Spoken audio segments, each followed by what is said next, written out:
Now, the interpretations and uses to which this quite natural guilt has been put are horrendous.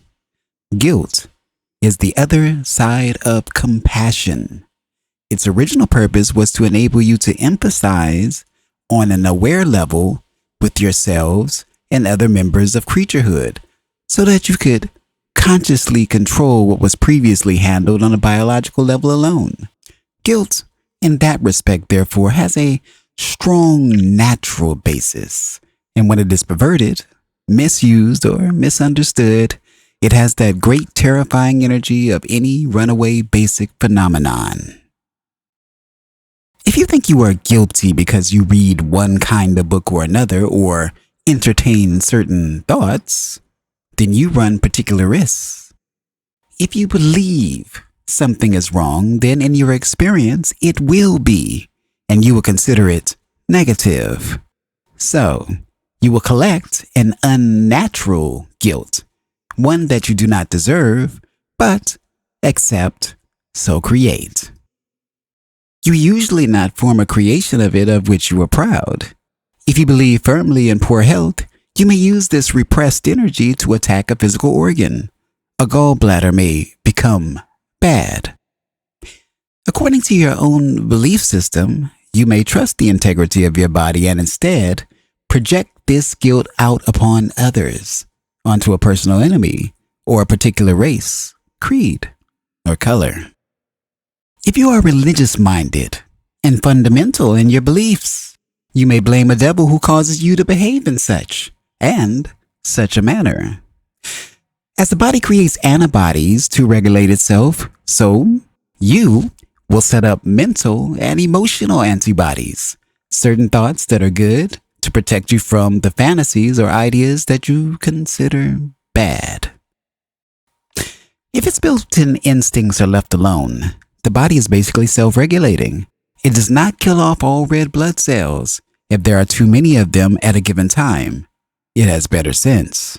But in your fear of negative thoughts, you often attempt to deny all normal aggressiveness, and at the first glimpse of it, bring up your mental antibodies prepared for action.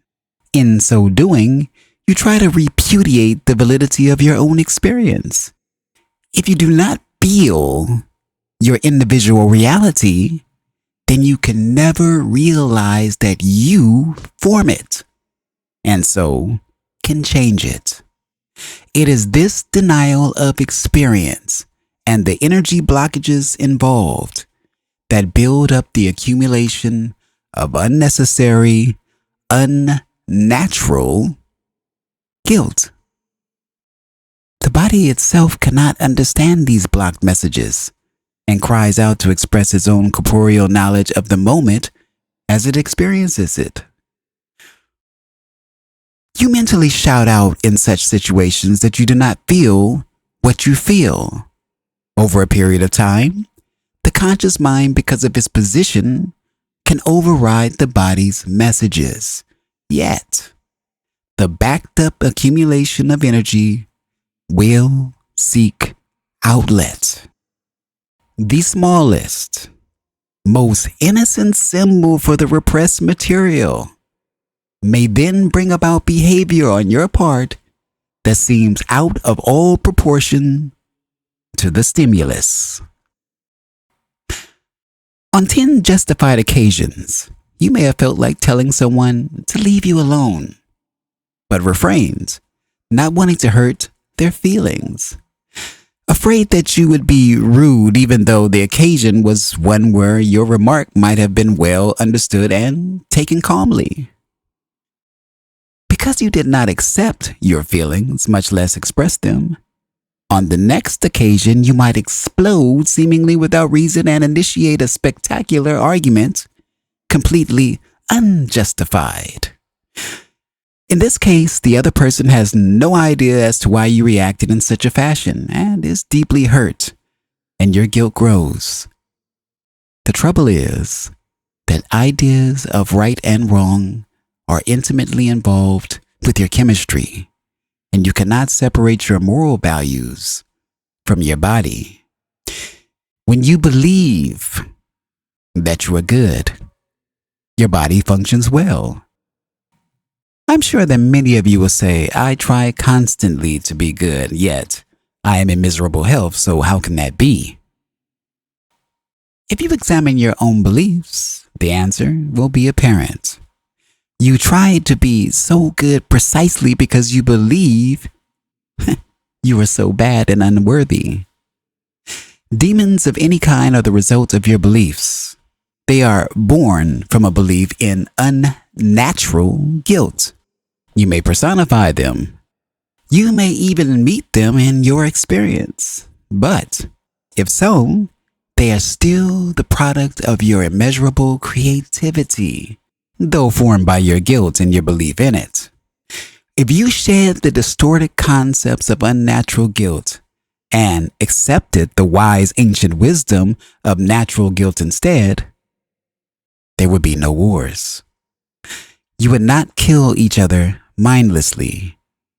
You would understand the living integrity of each organ in your body and have no need to attack any of them. This obviously does not mean that the time of the body's death would not come.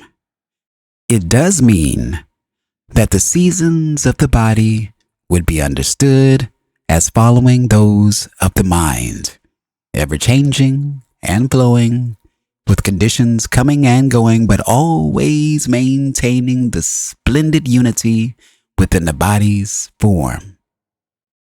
You would not have chronic illnesses. Generally speaking, and ideally, the body would wear out gradually while still showing far greater endurance than it does now. There are many other conditions, though, all having to do with your conscious beliefs. You may think it is better to die quickly of a heart attack, for example.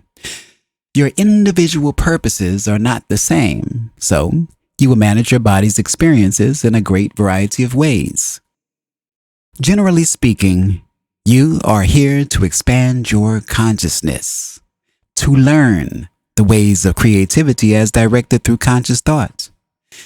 The aware mind can change its beliefs, and so, to a large extent, it can alter its bodily experience. This marks the end of Seth Speaks, The Nature of Personal Reality. This is Chapter 8 in our Part 6. Let's talk about it. So here, Seth explains that guilt, when understood and used correctly, serves as a natural mechanism to foster empathy and self-awareness. However, when guilt is misinterpreted or distorted, it leads to harmful effects such as unnecessary self-blame, repression, and of course, physical illness. Seth emphasizes that unnatural guilt, stemming from irrational beliefs and societal pressures, well, it blocks energy and it distorts one's true feelings, causing mental and physical disharmony. By recognizing and accepting natural guilt, individuals can live more harmoniously, avoiding unnecessary conflict and health issues. If you've enjoyed this video, please consider giving it a like, share it with a friend, and of course, subscribe for more. And don't forget to hit the notification bell so you won't miss any videos. What did you think about this particular passage? Please leave it in the comments below. And as always, thank you for watching. Thank you for listening.